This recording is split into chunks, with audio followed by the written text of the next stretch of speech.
Oui, il y a une culture française, une culture de France. N'en déplaise au président Macron et à ceux qui le soutiennent de près ou de loin, parfois avec audace et, comme vous l'avez dit tout à l'heure, avec rébellion aussi. Cette culture française, ce patrimoine, nous le défendons avec passion. Et cela se traduit également par la défense de nos bâtiments historiques les plus méconnus.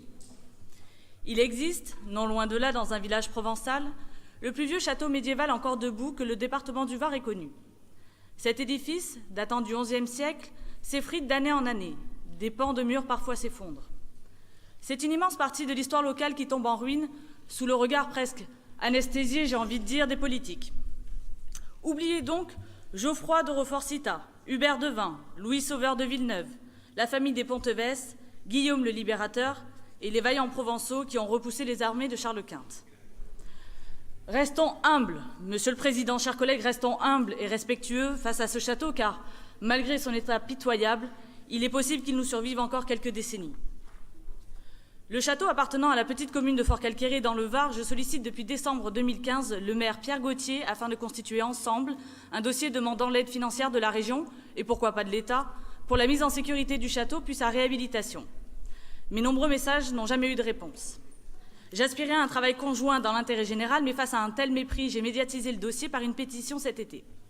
Et là, au miracle, votre vice-président au rayonnement culturel, M. Philippe Vitel, propose, et je cite, une piste permettant d'éventuellement bénéficier de fonds si un projet de réhabilitation venait à être lancé.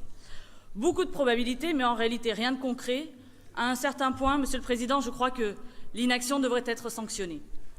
Pour ma part, je considère que ce projet doit être décliné en 2 temps. Tout d'abord, il est urgent de faire la mise en sécurité du château. Est-ce que vous allez attendre un blessé ?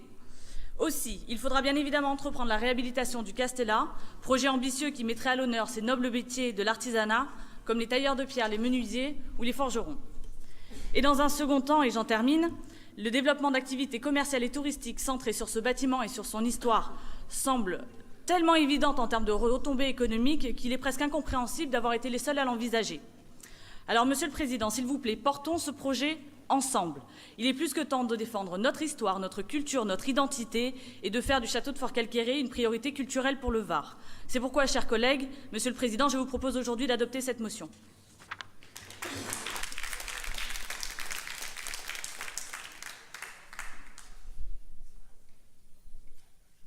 Vitel veut vous apporter un élément de réponse dans un premier temps. Chère madame, vous avez 1 minute, monsieur Vitel.